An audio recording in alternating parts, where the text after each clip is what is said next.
What's poppin', homies? It's your boy Frank Nitty back in the building, back in the sneaker room, back bringing you guys another video. Today we're gonna talk about the pickups. The Air Jordan 13 Melos hit the outlets. Y'all saw my previous video.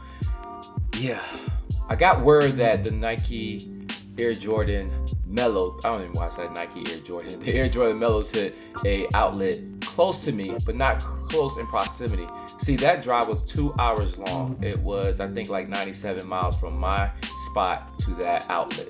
That outlet was in St. Augustine. When I pulled up, they had multiple pairs. So I was able to cop me 2 pairs, not one, but 2 pairs of those Air Jordan 13 Melos. Both size 12. Size 12 is my size, but the 13s I prefer a 11.5. Baggers can't be choosers in this situation, so I obtained to get both of them. Nevertheless, I also went on a quick rant about please don't hit me up because I know how it is. This release is very sensitive. Me personally, I want a pair at Finish Line, but they recanted my reservation because of the quality control issues, and I'm gonna get into that here shortly. So Finish Line withdrew that, so I had no option getting it. All the pairs were recalled for obvious reasons. Cool. We all felt like maybe we'll get it sometime in the future. We didn't know when, if it's gonna be a re-release, and what was the actual issue. Well, I kind of speculate on what the actual issue is, and clearly now they hit the outlets like a month and a half later. So far the outlets I know for a fact that have them was the Nike outlet in St. Augustine, the Elkton Nike outlet that's in Bradenton, Florida, if y'all from Central Florida or Florida period. And also I heard Kissimmee Violent has it. That's in Orlando, man. So 3 locations, 2 I previously visited, so I know for a fact they have them. And different location had different sizes. For example, St. Augustine only had like the small size, like 8 to 12. Well, not 2 12, 8 and 12. That was it. There's no size between. Maybe a 10, I guess. But that's the only size they told me that they have. The Bradenton outlet, the Eglinton, only had size 11.5, I think 10. No, not even a 10.5, not even 11, and no 12s, man. So it was very slim pickings. And also, so Kissimmee have them, but I don't know what size and quantities they have at that location.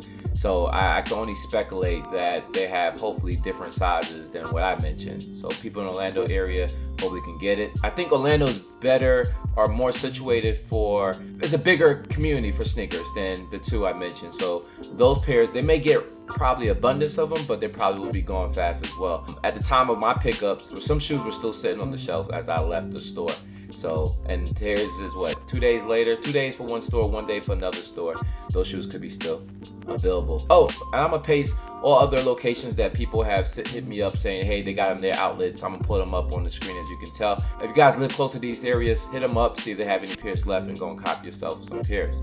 But don't fret, there gonna be more pairs dropping. Some people have been told certain stores hasn't gotten their pairs yet in full. Even the St. Augustine store said they didn't have all their pairs as yet, so they're slowly trickling into Nike outlets near you. But nevertheless, like I mentioned, I got 2 pairs, man. So let's go over these shoes real quick. Now the box is stamped B, meaning B grade.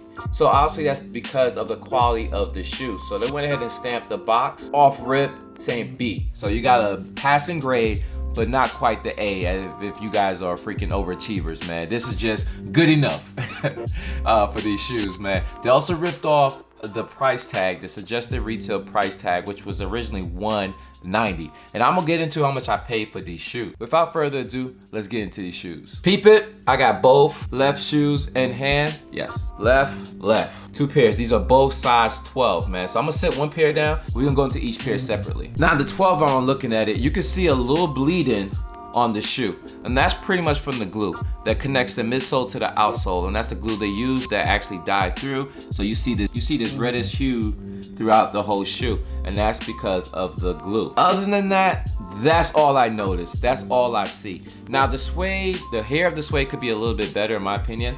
Like on the back heel, it looks kind of rough back there. And it could be due to the fact that it's been sitting for a long period of time. It could be just the fact that it used poor quality. But that's pretty much all I noticed about the shoe as far as the quality issue is. Now I heard a lot of people talk about other 13, how the quality control was poor on those. We're talking about the Bread 13s. We're talking about the Flint 13s. They're all bled, and Nike are still produce those shoes.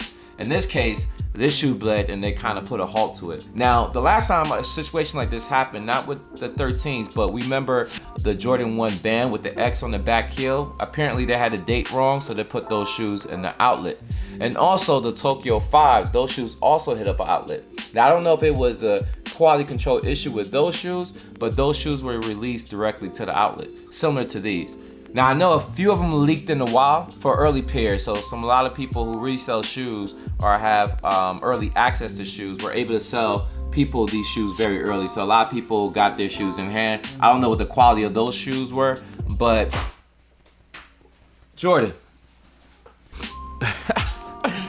Ah, man. Where was I?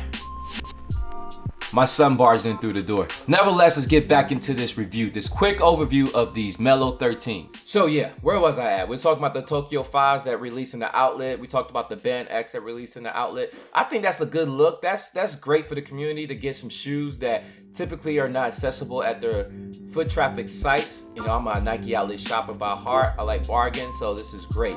And speaking of bargains, man, what I paid for this shoe was $160 plus tax. That's what they're going for, $160. So the suggested retail price from day one was $190. Mind you, I have two pairs, so we can get into the second pair. Now the second pair, I see the same problem. I see the same reddish hue from the glue. The same glue stains I see is connecting the midsole to the outsole, and it's in that reddish hue throughout the whole lip of the connecting part. And that's it. The suede quality varies from pair to pair. Some of them are rugged than others. This one texture's a little bit smoother, but doesn't mean that, you know, the quality of the suede is up par. I'll consider this B-grade quality as well. And even you can see in the back heel, the glue stains on the back. Other than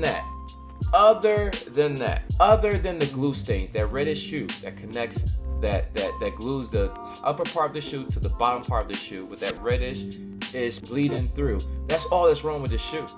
That's it. That's all. Now, you're right. I don't think people will want to pay $190 for these shoes retail, given the fact of those cosmetic issues. But it's a great shoe to have in the outlet. Now, One City, is that a comparable price from $190? I guess the price is okay. Now, obviously, there's gonna be certain pairs that didn't make it back into the retail market, so I'm gonna guarantee some pairs are even worse than what we have. Those pairs are probably C and D pairs. You might see them in the Ross 2 or 3 years later. Who knows, man? But I was lucky enough and fortunate enough to grab me 2 pairs. Now, I don't think they were stingy amount of pairs you can get, because I think Nike probably just wanted this shoe gone. And from what I was told from an employee, they stated that, hey, at this moment, Nike hasn't came down and let us know how many pairs we can sell per customer. So at that point in time, I guess Damn D video, he showed like someone buying 10 pairs at a time, which is the maximum amount of shoe that somebody can buy any one given shoe until the next day. I was able to walk out with 2 pairs. Well, didn't want to be selfish, man. I just want enough pairs for myself. I prefer 11.5, but we'll get into that later. So I got a pair to rock and a pair to stock, man. If these shoes remotely are interested in like the band ones or even those Tokyo 5s that dropped years back, you know, 5 or 6 years, these shoes were triple in value. So these are definitely worth grabbing a second pair for trade bait. And that's it, man. I got another Nike outlet video coming where I actually picked up a second pair, actually a third pair. So we ain't gonna talk about that here, but we'll get into that later, man. So if you like what you just saw, go ahead and hit that subscribe button and that notification bell as well. Everybody else, man, keep leaving your comments down below and your boy get back to you as soon as possible. You already know my slogan. Good to go. It's a wrap.